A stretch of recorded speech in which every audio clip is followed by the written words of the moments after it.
and it definitely means a lot to us. Thank you, man. Thanks for having me. Thank you. Yes, sir. So that's my friend Breezy, and that's Samori and the famous Howard T-shirt. What's up? What's up, fam? Good to meet y'all. Yes, sir. You know, we would have reached out earlier. My fault. I put it on me.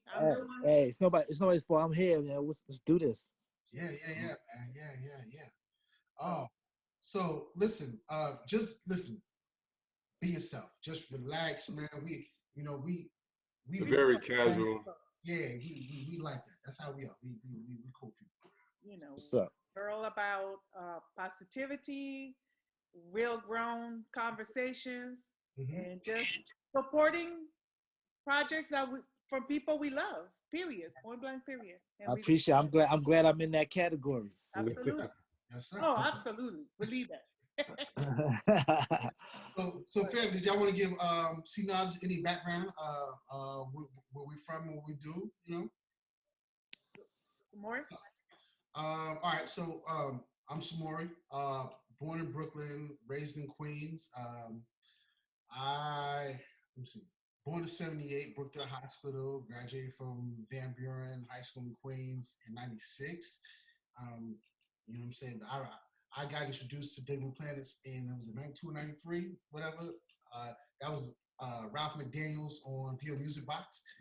Ralph McDaniels, that's what's up. Yeah, it's crazy. You know, my Video Music Box. Yeah, that shit was crazy.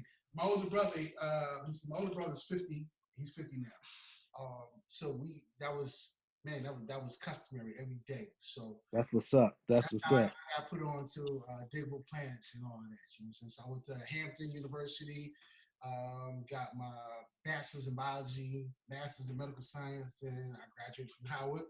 I got my doctorate. So I'm a practice. I was about to say, because I see that Howard.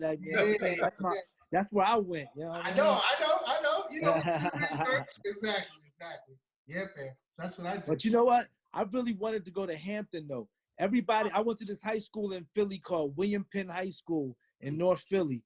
And almost everybody in my circle was going to Hampton. We all went down to Hampton for like high school day.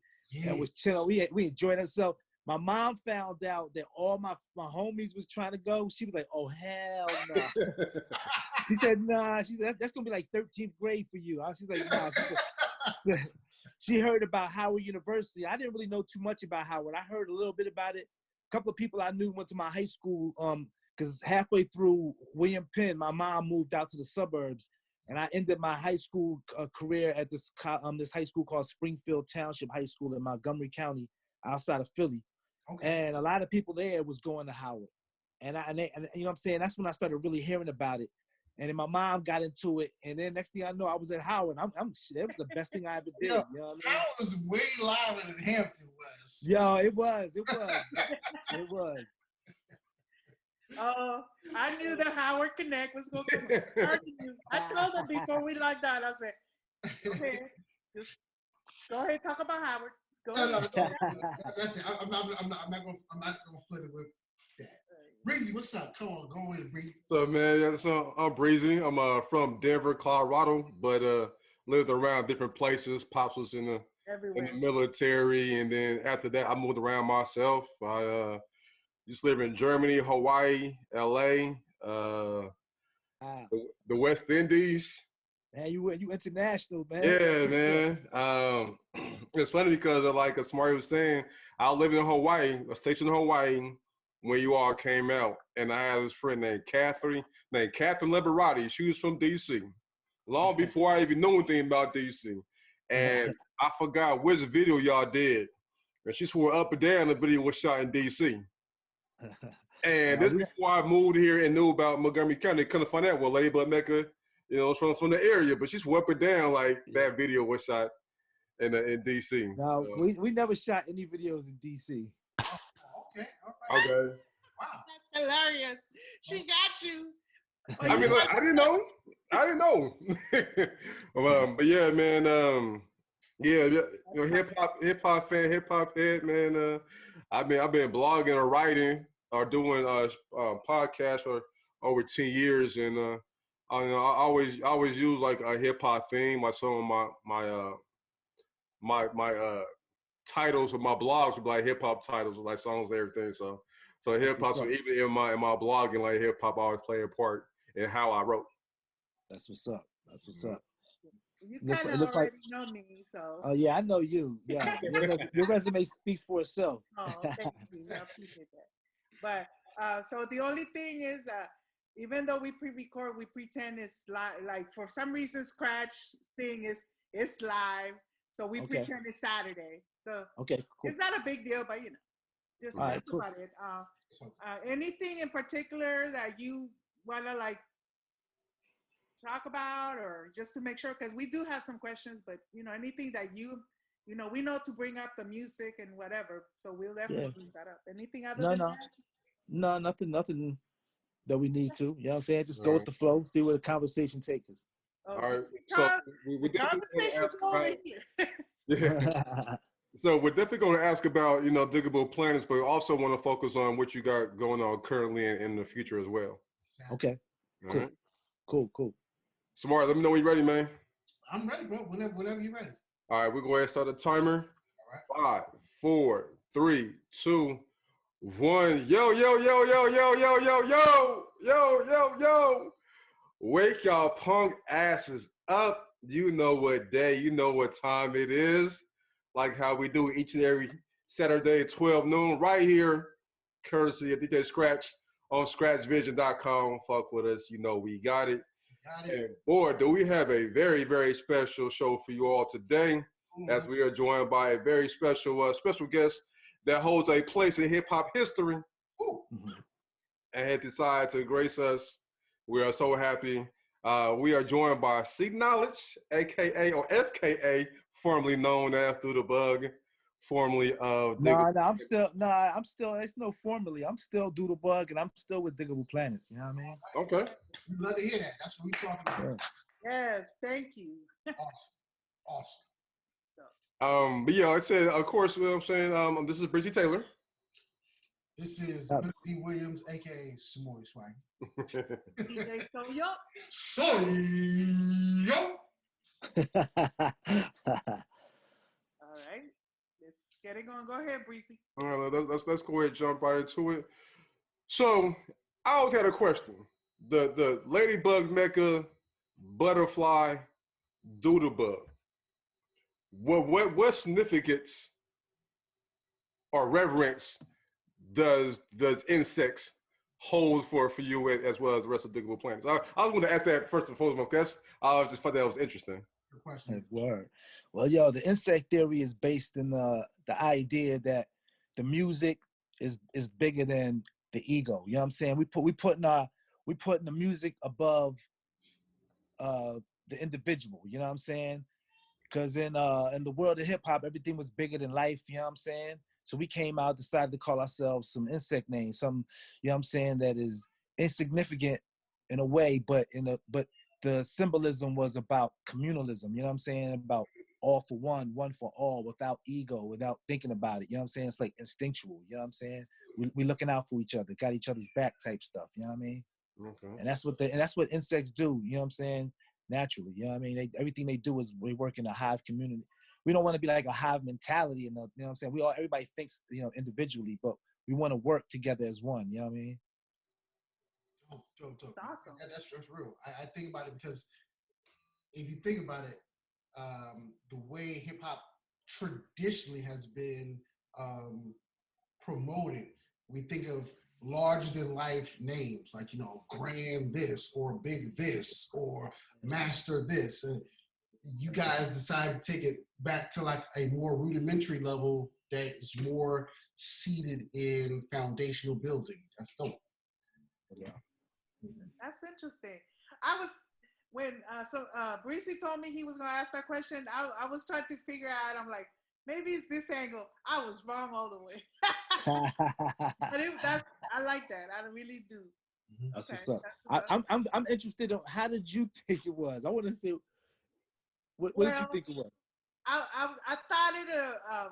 I didn't think so much of the symbolism. I thought it was the cool factor. Like there's a butterfly. Like what does the butterfly do? It's beautiful, So I was thinking along the term, maybe there's some significance to each of the insects or something about that. Like, but I mean, each insect, to me, like for me, Doodlebug, I got that name, you know what I'm saying, specifically from the blaxploitation films of the 70s, you know what I'm saying? There was a character, you know what I'm saying, that named Doodlebug in one of the movies, you know what I'm saying? okay. And he was the bad guy, you know what I'm saying?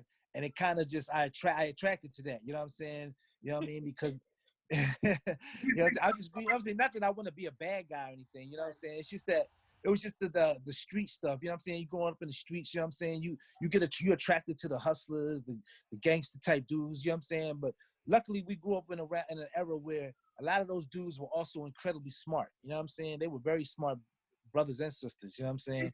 Hustlers, you know what I'm saying? They knew how to create their own businesses, you know what I'm saying, out of nothing, you know what I mean? That was the Nicky Barnes era, you know. Like, Exactly. yeah. Wow. Okay. So, but with that, I gotta ask a question. Do you feel like, how did that play a role into your character or persona in Diggable Planets? As far as Doodlebug? being Doodlebug, because what movie do you remember? What movie that was? Yeah, that was Cleopatra Jones. Cleopatra Jones. Oh wow. Cleopatra Jones.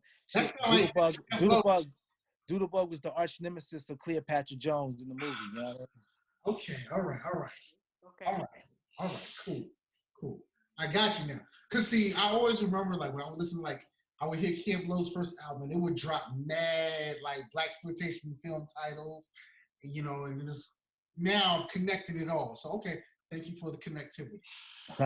You know how we zone, man. Cleopatra Jones. That was true. You just dropped the gym on me. So thank you, God.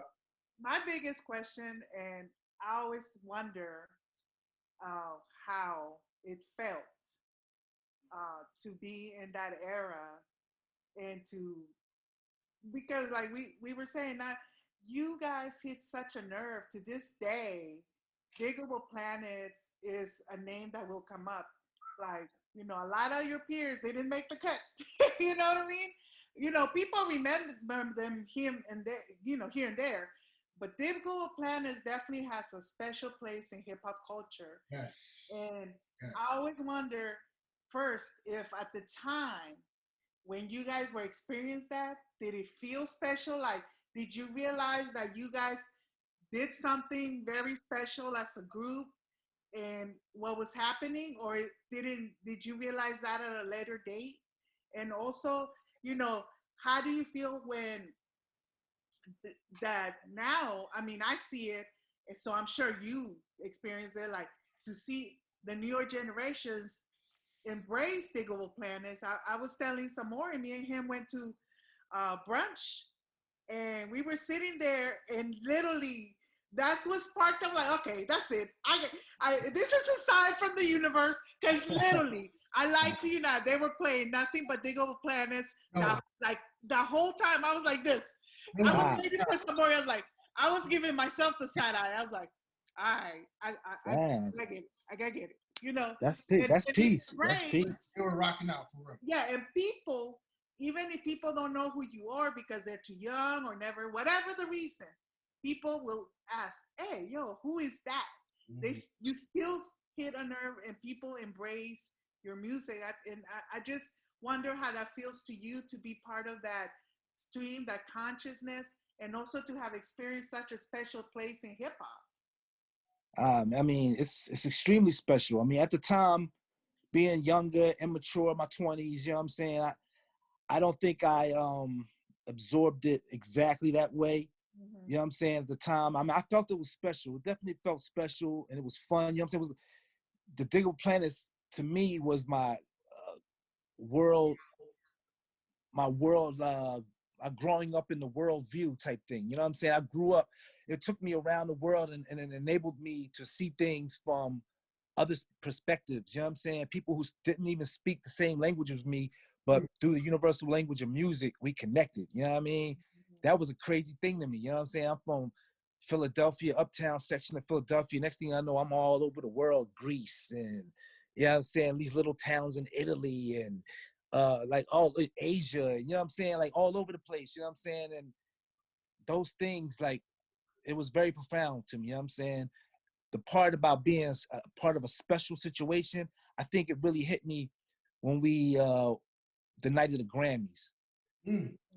That the night of the Grammys is when I think when it hit me, because when we were sitting there, just being, it was surreal to me just being nominated and amongst such luminaries, like, you know what I'm saying. We was in the category of Cypress Hill, Yeah. Snoop and Dre, Naughty by Nature. I mean, like, come on, man. Like, who the heck thought with these three little insect nugs was gonna beat any of those cats? At the time, Snoop and Dre was like, they were hip hop, you know what I'm saying? They was killing it. So for us to have won in that category against in amongst those luminaries, at that moment I was like, yo, it hit me. I was like, and then, you know what I'm saying, to have all our parents there with us, to experience it with us, it was a beautiful thing, you know what I'm saying? Because not long after that, Ishmael lost his mom, you know what I'm saying? But she was there to be able to witness that, you know what I'm saying? And that was a beautiful thing, you know what I'm saying? And I think that at that moment in time, I started realizing that, whoa, this is kind of special. But at the same time, it was crazy because not long after that is when things started unraveling for the group. You know what I'm saying? So it was a catch-22, man. Yeah, it's unfortunate, but I always wonder about that. You know, and one of the things that stood out to me about you, when I met you in person, I was really shocked that you knew who I was. Because I remember we were at a backstage. I'll never forget. I was backstage at a concert, Public Enemy, the Tour of the Gods, and all this stuff. And I was backstage, and I go up, hey, I'm DJ So. He's like, I know who you are. You're DJ So. I was like, how the fuck he knew who I was? I was shocked. Of course, at the time, I was too cool. I was like, oh, what the hell? You know. I do my research, sis. I do my research. You know what I'm saying? Right. People who are contributing to the culture, I try my best to keep up with them. You know what I'm saying? That's what I was going to say. That really struck me. And it really, I mean, I'm telling you, that felt like that gave me life. Like, that really, like, I was like, wow. Like, because I don't think that's ever happened to me. Like, somebody just knew who I was, and you were like, I know, you DJ Sawyer, and we started talking. That's how we started connecting. And that really meant a lot to me. But it really signified to me how much you really love hip hop culture, that you are still connected to people that do things, to what you love. And you truly, it comes from the heart. So it's very, you know, I wanted to mention that because it is appreciated. You know, I appreciate that, sis. Thank you. It is noticed and appreciated. So you mentioned growing up in Philadelphia. Yeah. What was the vibe like? How was it growing up at a time where you had 3 times dope? Yeah, Schoolie D, DJ Jesse Jeff and the Fresh Prince. You know, like what was the energy like in Philly? And how did it shape you becoming the artist that you are? Great question. Now, that was a special time in Philadelphia. That was a special time. I don't think it's ever been recreated since. You know, I think for a second when Beanie Siegel and it was rocking, it came back alive a little bit like that. But prior to that, that was the time in Philly, man. Philly was bubbling. You know what I'm saying? Like you said, 3 times dope. You got Will Smith and Jazzy Jeff killing it worldwide. You know what I'm saying? You got DJ Cash Money killing them on the turntables around the world. You know what I mean? It was crazy, man. You know what I'm saying? It was mad crazy. MC Breeze, Malika Love, Shorty No Mas. It was mad people coming up out of Philly. Roots was doing their thing, you know what I'm saying? Philly was crazy, man. Wow. Man. Now, how old were you when you met Ishmael, when you met Butterfly? I was in college, so I would say I was like about 19, 20, something like that. 20. You were so young, you know? Yeah. And how soon after that did you meet Ladybug? Well, I knew Ladybug a little bit before I knew Ish. Kind of around the same time, but in different situations, you know what I'm saying? Because I was at Howard University and she lived down in that area, and we would bump into each other at different little hip hop events, you know what I'm saying? Before I knew who she was, I would see her, like she was in this little dance crew, and me and this other crew of MCs I used to roll with down in DC. these local cats. We used to bump into them at these little local hip hop events, and me and her got real cool. And eventually, I met Ishmael because I would go back and forth to Philly. You know what I'm saying? I was staying with my grandma in Philly, and my grandmother lived in a part of Philly called West Oak Lane, like Germantown, West Oak Lane area, and his grandmother lived in that, like about maybe 5-10 minutes away from her. And we would see each other in the Philly area, all the little college parties, blah, blah, blah, blah, blah. And then one day he saw me in the Gallery Mall, and he was like, yo, I see you around doing what you do. I know you doing me. We feel like we like-minded individuals, you know what I'm saying? I'm working on this thing I'm doing called Diggable Planets. And he started breaking it down to me, and I was like, yo, what he said to me was ill. It was like, I never heard it like that before, but I knew what he was into, you know what I'm saying? The revolutionary movement, you know what I'm saying? Eclectic sounds. I was into that. I just spoke a different language. I just did it in a different way, you know what I'm saying? He spoke it in his own way, which was Diggable Planets, you know what I'm saying? It was dope to me. And I was like, yo, that's dope. I was a part of this group called Dread Poet Society at the time, based out of Philly. Okay. And we had a song called Skin Treatment.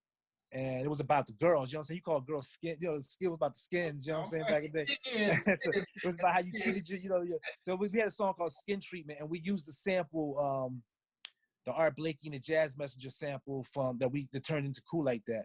And when Ishmael recruited me to be a part of the Diggable Planets, I let him start hearing what we was doing, and he really loved that song. And he was like, yo, and then eventually when we really started getting into it, he was like, yo, man, would you and your group be mad if we used that sample and I flipped it and did it something else with it? And he's like, hell no. Nah. And we told him what the sample was, and he got down, and next thing he turned it into what it became. You know what I mean? He turned into a classic. That sound is forever engraved and embedded and etched into the stones of hip hop right there.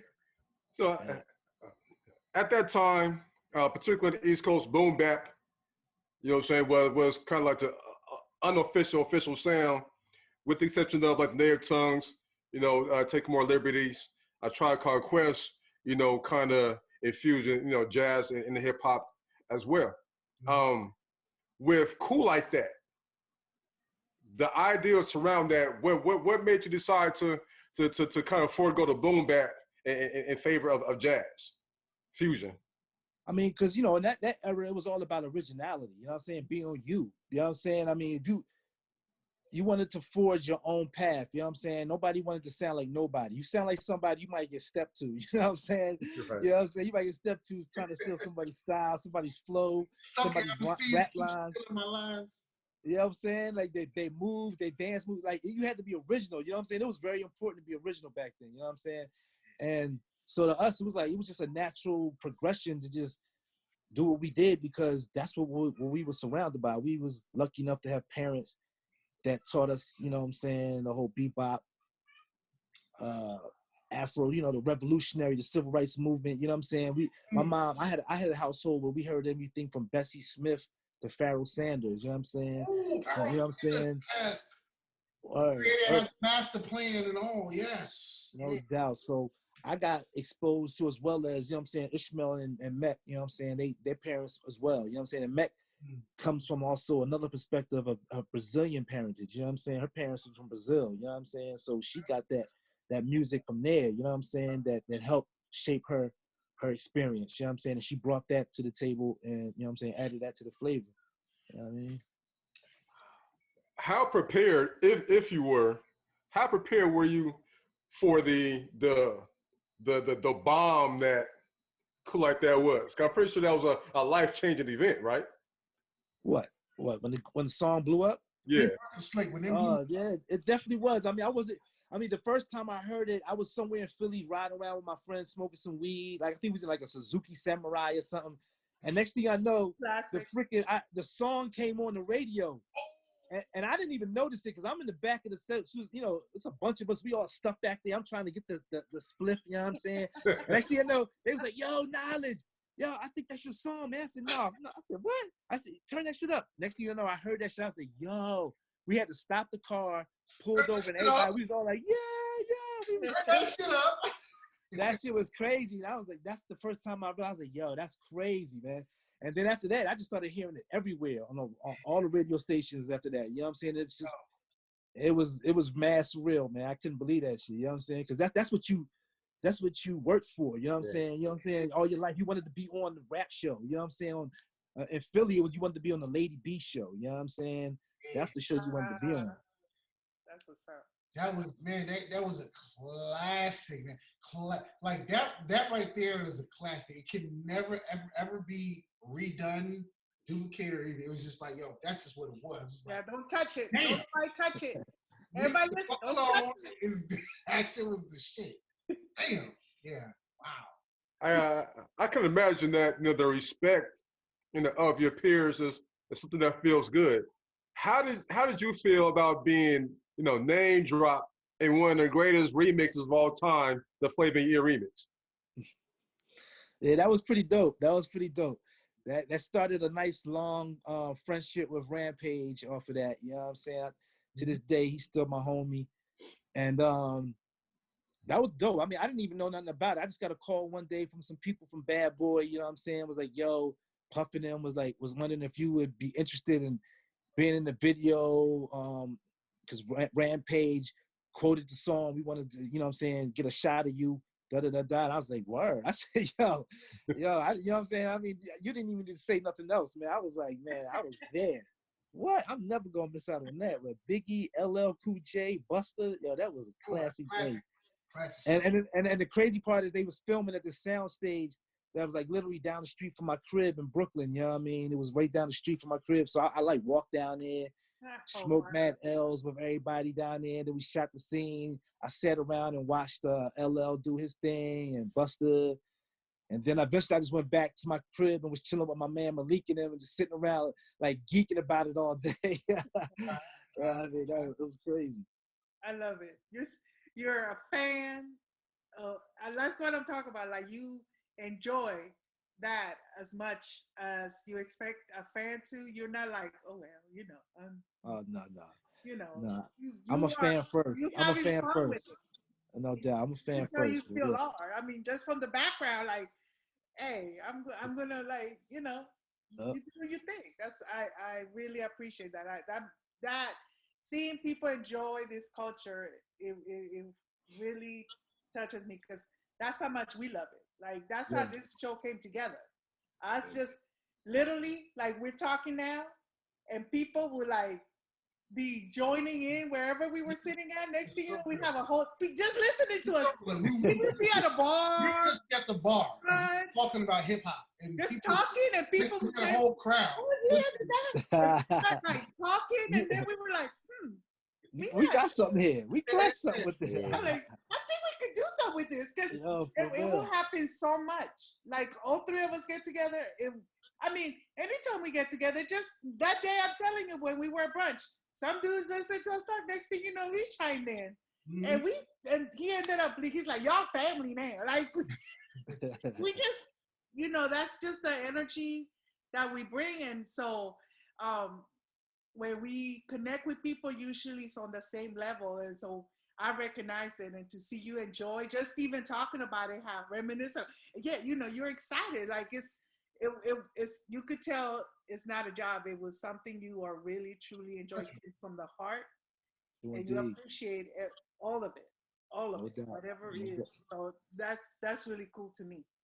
Yeah. So Breezy, I know Breezy got questions up the sleeve. Yeah. Now by the time the album comes out, how and why did y'all decide to go with Pendulum Records, which at the time was a fairly new record label? What made you so impressed with them? And what other labels were trying to sign you as well? Shit, we was a fairly new group. Nobody knew who we was. You know what I'm saying? I mean, I felt like we were lucky. I mean, I felt like we had something to present. It's just that we didn't have any connects. You know what I'm saying? Right. The biggest connect was Ish. You know what I'm saying? Because at the time he was an intern at this record label called Sleeping Bag Records. You know what I'm saying? Back in the day, and during his stint as an intern in Sleeping Bag, he met mad people. You know what I'm saying? That label had Just Ice, Mantronics, man. You know what I'm saying? I think Steezo was a part of Steezo. Yep. Yeah, so he knew all these people, and through his connects, his bosses would always send him off to different places to, you know, send packages here and there. And through that, he somehow he discovered Pendulum Records. You know what I'm saying? And he hit me up one day and was like, "Yo, I met these cats at Pendulum Records. This one cat in particular named Dennis Wheeler. May he rest in peace." You know what I'm saying? He's not with us anymore, but Dennis Wheeler was an A&R at Pendulum Records at the time, and he recognized the beauty of the music. You know what I'm saying? He was like, "Yo, I like this." You know what I'm saying? He took it to his boss, which was Ruben Rodriguez, and Ruben loved it too. And Ishmael called me up one day and was like, "Yo, man, I think, this might be it. I don't get too excited, but I need you to come up to New York with Met, and we got to have a meeting with Ruben and them. We might have to perform in the office for him." I was like, "Yo, for real?" I was like, "Yo, that's crazy." I was geeking. I told Meg, she geeked out. You know what I'm saying? And we took the R7 transit up to you know what I'm saying, and the New Jersey transit up to New York. And then got there, had the meeting. I was nervous. My palms were sweaty. You know what I'm saying? I was nervous. You know what I'm saying? Feeling like I had the boo-boo and all that. You know what I'm saying? You know how it go, man. Nerves, yeah. Man, I was nervous, but we had a good meeting. We just was ourselves. You know what I'm saying? We just ourselves. They liked us. They liked the music. You know what I'm saying? And they was a new label, so they was willing to be experimental. You know what I'm saying? And it was just history from there. You know what I'm saying? We got lucky enough to get behind some people that believed us, that believed in us. I mean, oh man, it's an incredible story, man. Such an incredible story. I don't think people really even. You kind of almost would have to be alive in the '90s to really conceptualize the impact, because prior to you coming on, you know, Soyo, Breezy, we were talking, I'm like, yo, you know, 93, debut. This is the same time Wu-Tang was out, Redman dropped his first shit, Nas came out a year later. You know, this is time where this is where hip-hop was like, we're coming out of our shield. You know, Craig Mack was coming out, like, it was wild, like, and at the same time, Devil Plants released a classic album. That album was classic. I mean, classic from start to finish. Like, it was one of those things. And what was so amazing to me is the fact that when I listened to I listened to it again today before we even, you know, decided to, like, you know, let's have this dialogue. I was listening to it. I was like, man, this is crazy. When I heard and I realized, like, the sound. Matter of fact, hold on. Let me not pontificate. You're gonna have him listen to No, you. No. I'm not gonna pontificate. I'm gonna write down. I made sure that I put down exactly what I thought. I said it was mind expanding. Samori's our professor, so everything is right and exact and research, by the way. I like it. Hell yeah. It was mind expanding, culturally embracing, ancestor lifting, free-form spirit with vibes, politically and socially mindful, with a 1950s speakeasy background of the Nation of Islam and everything backed by it. That's how, when I heard that shit, when I heard that album the very first, I was like, shit. No, that's how I felt. That's man, that's what I extracted from it, right there. See what I mean, Professor? But no. I see. I love it. I love But that. that is exactly, I mean, he touched everything. Like, it was just, You know, the balance. You guys were the balance from a lot of, especially at the time, it was like a lot of rah and rah, and you guys came in, and but it was fun. It was cool. It was, hey, you know, right? This is early '90s was like a wild West for hip hop. Early '90s, wild West. That's what it was. Yeah, your peers didn't make it. Some of them didn't make it. Breezy, I know. I think like you said, between 92 and 94, some of the greatest albums, came out within that time period. Some of the greatest MCs came out at that time period. But at the same time, it was a healthy competition while not sounding exactly like the next person. True. Yeah. Yeah. Facts. Even back then, like top 40 wasn't as segregated as it is now. Back then, you could hear, Funky Cole Medina and Madonna. You know what I'm saying? You could hear, Cool Like That and Michael Bolton at that time.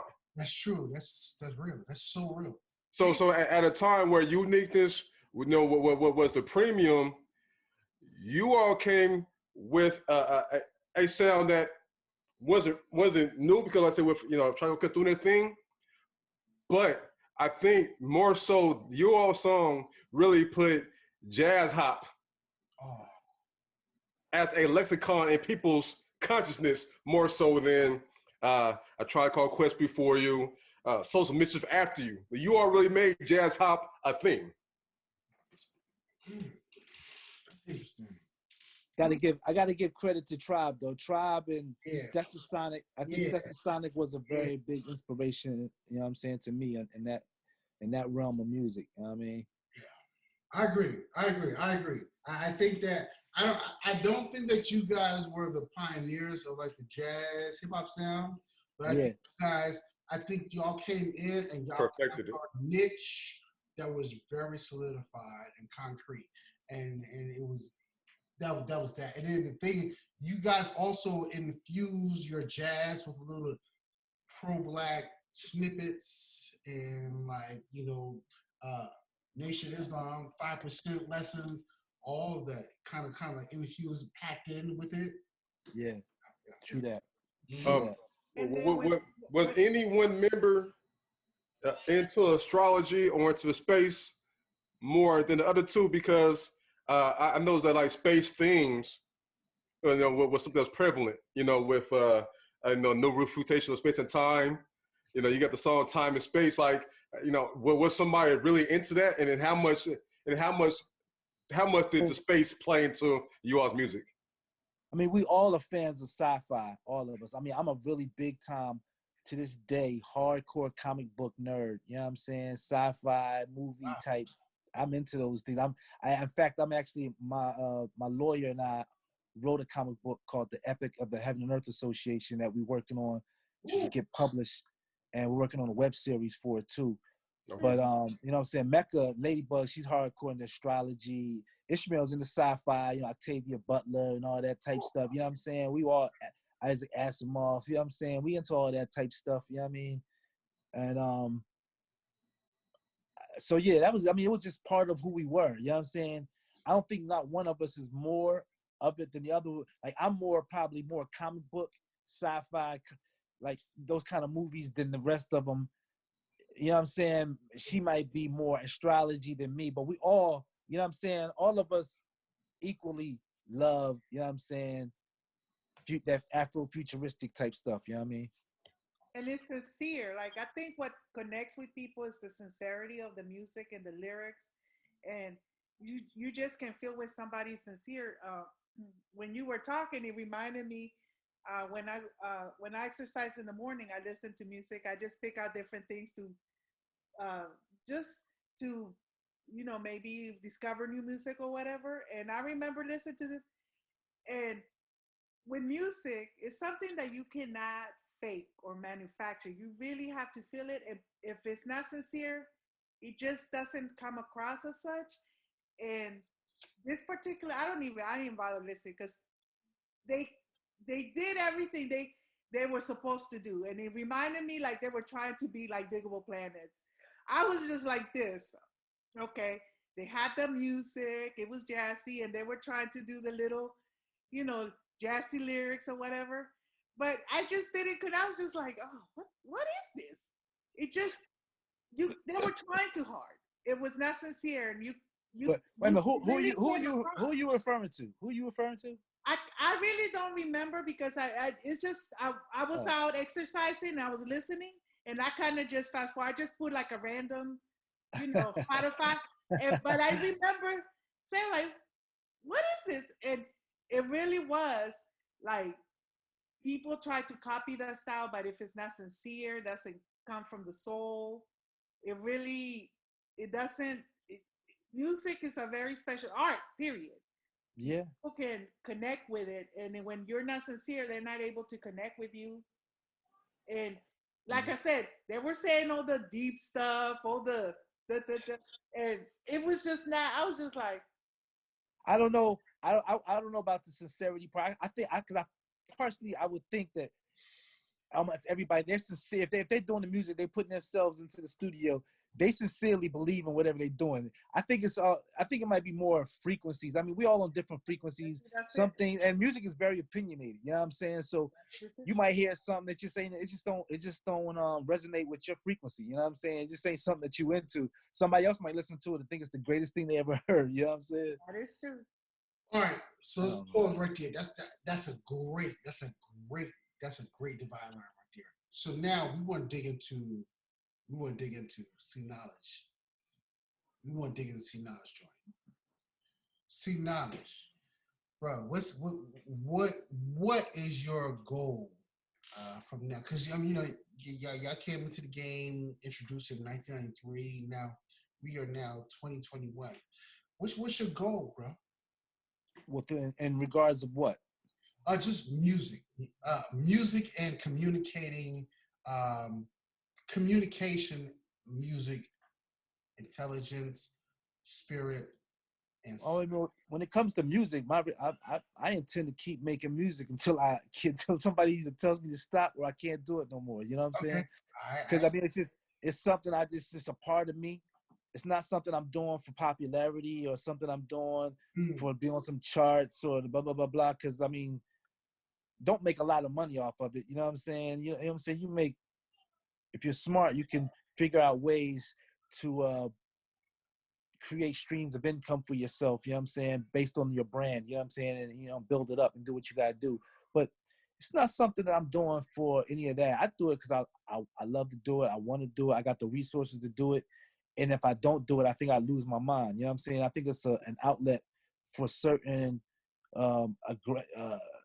tensions and things in my life that I need to just get out. You know what I'm saying? And some people have music, some people have other things. And my goal is to constantly just release new experimental music that I'm into. I mean, I can't make nobody like it. You know what I'm saying? It resonate with you if it will. If it don't. You know what I'm saying? So I just gonna do what I'm gonna do. And in terms of Diggable Planets, my goal is to hopefully get everybody together on the same page and we can finally get a new album together. You know what I'm saying? That's what I want to do. We're already working on certain projects together, you know what I'm saying, doing licensing deals and things like that. And we got a new Diggable Planets official website that we're going to unveil in the next couple of weeks, maybe in the next month or so. And from there, we're going to be doing live stream shows and hopefully releasing original music. That's what I'm working towards with the rest of my compadres. So we'll see what happens. Excellent. You got a lot of stuff going on. That's what's up. I love it. That sounds so good. Sounds good. Breezy, what's up? What you guys say? I know Breezy is the man with the questions. What could Breezy do? You mentioned, you know, your music. So I know, you know, since, you know, between the group and now, you've worked on different, you know, some different projects. So how did you come about with, you know, the Funk Orchestra? How did that come about? Yeah, that came about. Cosmic Funk Orchestra. Yeah, that was a manifestation of like after the group originally broke up in the 90s. You know what I'm saying? When the group first broke up in like 95, we all went our own ways. You know what I'm saying? I went back to Philadelphia for a second, trying to, you know, get my bearings together, trying to figure out what I wanted to do with myself. You know what I'm saying? After the group was broken up. And then because I went to school in Washington, D.C., a couple of friends, musician friends, and people like I knew down there was like, yo, what you doing, man? You should come down here, man. We got some things popping. And this brother named Mike Hughes, who was, man, he rest in peace. He's not with us anymore nowadays either. But my brother Mike Hughes owned a studio called Renegade Studios in Washington, D.C. He was also the bass player for a go-go band down there called Rare Essence. Oh, okay. Yeah, and he also We he never. also played he also played the bass on that song Vaughn Mason and Crew, Bounce Rock Skate Roll. He played the bass on that. Oh, are you Yeah, serious? Yo, yeah, come yeah. on, And man. he owned the studio in DC in the '90s, and he told me to come down, man. Since you ain't doing nothing, you in Philly just over there, you know what I'm saying, crying, trying to figure out what you're doing, man. Come down here and let's make something happen. You know what I'm saying? So I came down to DC, and that was the best thing that happened for me. You know what I'm saying? Because I went down there, I was able to exhale a little bit. You know what I'm saying? Still didn't really know what I wanted to do, but I just wanted to just be around fellow musicians, poets, like-minded individuals. You know what I'm saying? I had a lot of my brothers from the 5% Nation. You know what I'm saying? That's where I got Knowledge Itself, was in DC. All And right. so I was a lot of people I knew was All there. right. So it was a good place to be. You know what I'm saying? For me at the time. So I went there with Mike Hughes. He allowed me to sit up in the studio and just veg out like 24/7. I just was up in there just chilling. And then eventually I started developing artists in the DC area, started helping people out, consulting and financing people's demos, getting them going. And doing that, it built up my confidence again to start doing my own music. You know what I'm saying? And I started working with some musicians from the Sun Ra Orchestra, Marshall Allen, one of the longest living members of the Sun Ra Orchestra, and a couple other members of the orchestra came down to DC, and we worked on a song. I did a remix of a song called "Space Is the Place" that they originally did in the '60s, and we did the song, and it was really dope. And after that, something happened. I don't remember exactly what happened, but I went back to Philly, and I took that song with me, and I started letting people hear it, and then I realized I wanted, you know what I'm saying, off of that song, people started saying, yo, I want to work with you, man. I had all these musicians, I had a bunch of rappers and poets that I grew up with, you know what I'm saying, that was like, yo, I'm doing this, I'm doing that. And I was like, yeah, I just saw a vision that if I put all these cats together, you know what I'm saying, let's all work for one vision, you know what I'm saying, and try to make something happen. So I put this thing together called the Cosmic Funk Orchestra, you know what I mean? And they became my new orchestra, my MCs, vocalists, my band members, you know what I'm saying? I started that in about like 1999, 2000 era, you know what I'm saying? I've been rolling with that ever since, you know what I'm saying? On and off, you know what I'm saying? Whenever I'm not doing Diggable Planet stuff, I'm doing Cosmic Funk Orchestra stuff. In fact, like in 2012, Ishmael and I wanted to go out and do some stuff. Mecca was going through some stuff at the time. She didn't really want to go out on the road. So we got this sister named Madaraka from Nigeria.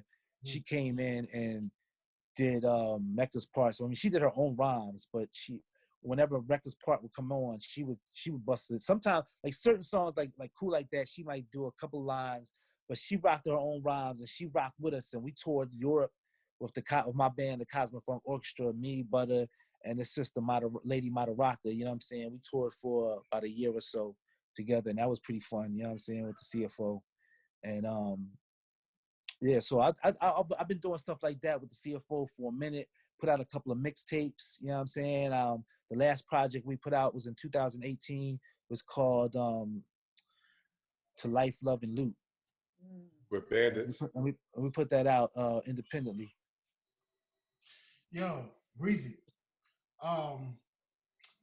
Cee Knowledge said he got some new music coming out. And Yeah, no doubt. we need to be on point to it and see what he's on to. Breezy, what's he talking about? Wow. So the song actually we'll play at the end is definitely dope. I wanted to ask you, with the band, how do you like rhyming over live instrumentation as opposed to standard hip hop production? I don't see it. It's the same to me. You know what I'm saying? It's a beat with some music. It's either electronic or it's organic. You know what I'm saying? But even the electronic is sampled it's sampled from live instrumentation. You know what I'm saying? So they kind of like, you know what I'm saying? They kind of go together. You know what I'm saying? The live instrumentation in terms of live shows to me is where the difference comes in, because with live instrumentation, you could do a lot of things that you can't do with a DJ. You know what I'm saying? But at the same time, there's a lot of I guess. there's a lot of good things you could do with the DJ too. You know what I'm saying? But I'm just playing.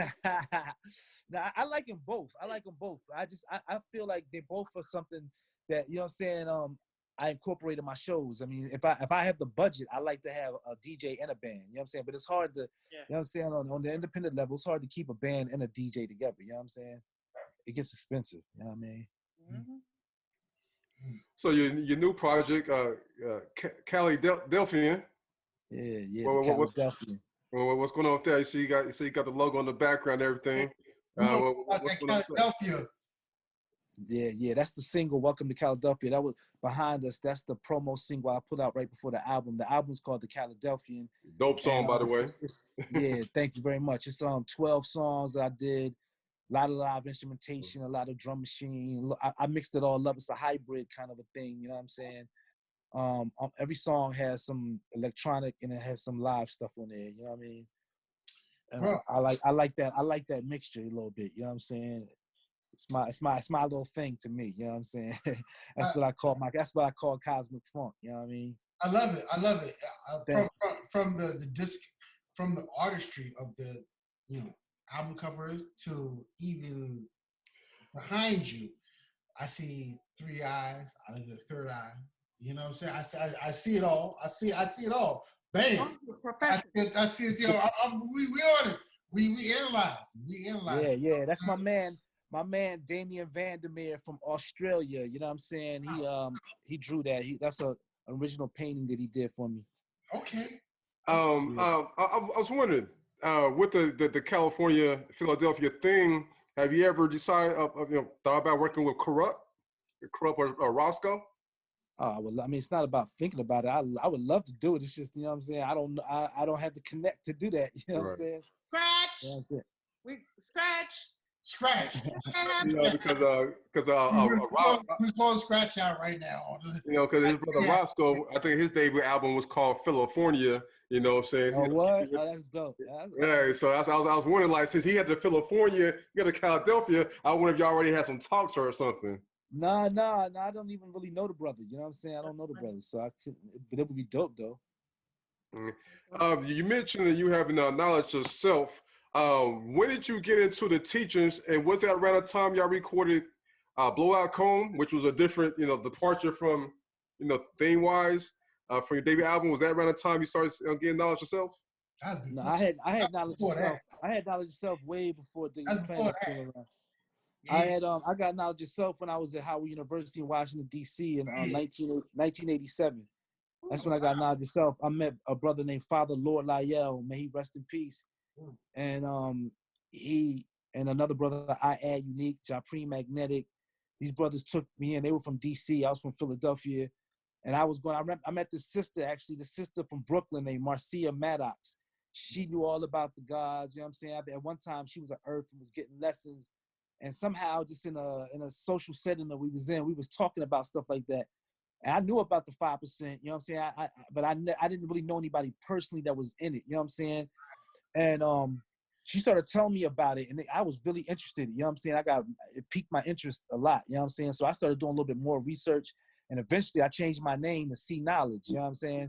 But I didn't really know the meaning behind it. I didn't know supreme mathematics. I was a newbie, you know what I'm saying? I was excited, you know what I'm saying? The teachers of Farrakhan would come speak at the Armory in D.C., and we'd get all excited, go, you know what I'm saying? And it was, you know what I'm saying? So it was about stuff about being knowledge of self, and just, it awoke something in us, you know what I'm saying? And then eventually I started DJing and emceeing at parties at homecomings for Howard University at a place called WUST Radio Music Hall, you know what I'm saying? They don't call it that no more. I forgot what they call it now. It's a big music hall now, but I don't remember what they call it.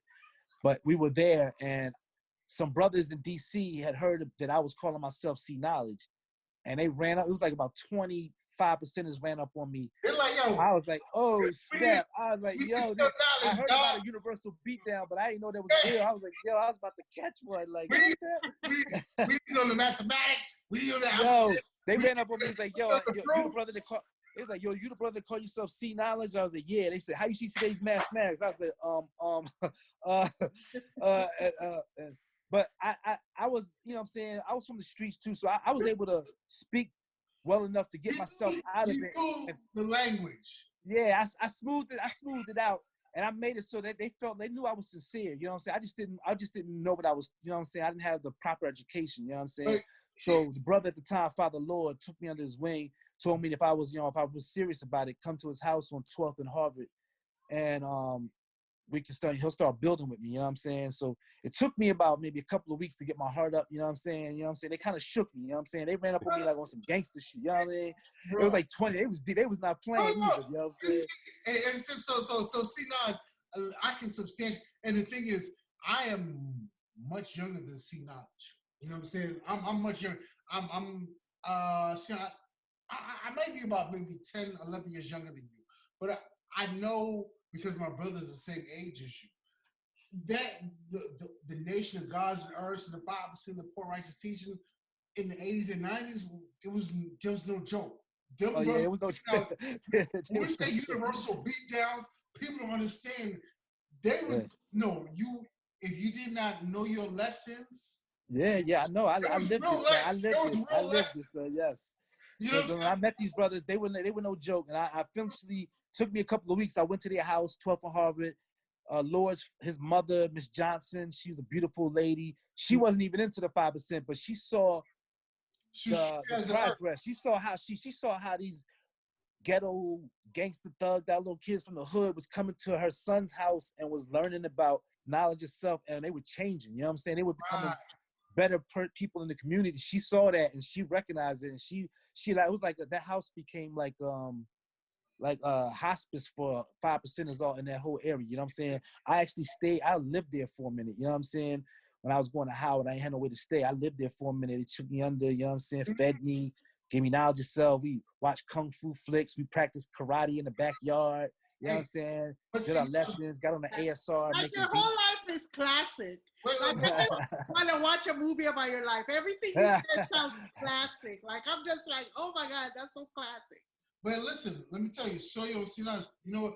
We need that now, though. In a way, I'm not saying that, you know, I'm not saying there needs to be a certain amount of abuse, but I do believe there's a certain amount of accountability, credibility, and like, listen, in our community, there is a certain form, because there's a lot of fuck shit going on right now in our communities from so many different angles, from brothers that are just killing our black women who carry the seed, the vessels, to brothers that just feel the need because they don't know how to communicate. They don't know how to express manhood in a brotherly form, in a masculine way that's brotherly. You know what I'm saying? They act out in ways that don't conform to, and so we're seeing countless deaths on some bullshit. But when the Nation of Islam and the 5% Nation was out there, when we had, it was like, you know, peace. When you saw Brand Nubian out there, X-Clan out there, you know, like there was a certain level of decorum and peace in the community. You know what I'm saying? See, now, before we get out of here, man, how has the teachers made you a better MC before we get out of here? The teachings? Yes. Oh, no doubt. The teachings, I mean, you listen to hip hop. I mean, almost everything that a lot of the classic hip hop say came from the teachings of the 5% and the Nation of Islam. You know what I'm saying? Peace. Nobody was saying peace before a 5%er or somebody that was taught by Farrakhan was saying peace. You know what I'm saying? They wasn't saying the stuff like that. You know what I'm saying? The knowledge itself is what made me want to start reading books. And reading books is what helped develop my vocabulary, my perspective on the world, how to see things from different perspectives, you know what I'm saying, and create an understanding for my own self, you know what I'm saying? Yeah. And so I mean, all that, you know what I'm saying, the accountability of it, being able to, having to master your lessons, all those kind of skill sets, those skill sets help you become a better MC, you know what I'm saying? Questioning society, you know what I'm saying? Figuring out, you know what I'm saying? Who am I? You know what I'm saying? Making sure that other people who come in the name of something are coming in the name correct. You know what I'm saying? Right. That's how you got to be as an MC too. You know what I'm saying? You don't want no biters. You don't want no fake MCs, no fake producers, none of that. You know what I'm saying? Like the Sister Soyo was saying about sincerity. You know what I'm saying? that's another way, because of those teachers, it helped me to sew through all that, you know what I'm saying? And figure it out for myself. You know what I'm saying? Everybody has their own path, you know what I mean? Right. Let the people know about Calidelphian. Your also new song, Do the Knowledge, and where they can find you at and where they can find the albums at if they want to get in contact with you as well. No doubt. Calidelphian, it drops on February 5th officially, and it's going to be exclusive on my Bandcamp page, ceeknowledgepresents.bandcamp.com. That's ceeknowledgepresents.bandcamp.com. And you can also find me on Spotify, but I'm only releasing the single Do the Knowledge on Spotify and Apple Music and all that. If you want the whole album, you got to go to my Bandcamp page and get that, you know what I'm saying? Support the cause. It's all independent, you know what I mean? Nobody doing this but me, my peoples, you know what I'm saying? I want to give a shout out to my man Pop Jensen, who was my co-pilot in the studio with me 24/7, helping me make this album come to fruition, you know what I mean? And the Calidelphian coming soon, February 5th. Find me on Instagram at Official Doodlebug, Facebook under Cee Knowledge. You can find me on Twitter under @Cee Knowledge, you know what I'm saying? And my music is playing on Hip Hop Guys Radio right now, you know what I'm saying? Hopefully Rap Station, you know what I'm saying? Hopefully on Scratch Vision, you know what I mean? I'm looking for all that love, you know what I mean? So I'm hoping y'all check it out, listen to it. It's different, you know what I'm saying? It's music from me, you know what I'm saying? From my perspective, you know what I mean? The Calidelphian style, you know what I mean? So listen to it with an open mind. I think it's probably best to like light an incense, smoke an L, and put the headphones on when you listen to that joint, you know what I mean? All I definitely liked it, Do the Knowledge, for sure. But if you want to reach us, you can reach us at the Gemix DMV. That's TheGemix DMV at gmail.com. Of course, you can find us also on Instagram, the Gemix DMV, Twitter, the Gemix. Please join our Facebook group / the Gemix. Of course, you catch us here each and every Saturday, 12 noon, Scratch Vision. Brother, we are so happy that you blessed us, man, and we definitely enjoyed the interview. Hopefully did too, man. And thank you for taking the time out and rocking with us right here on Scratch Vision. Good conversation, man. Y'all have a good night. Happy New Year's, all that, man. Thank you for having me. Peace. We out of here. Bye. Peace.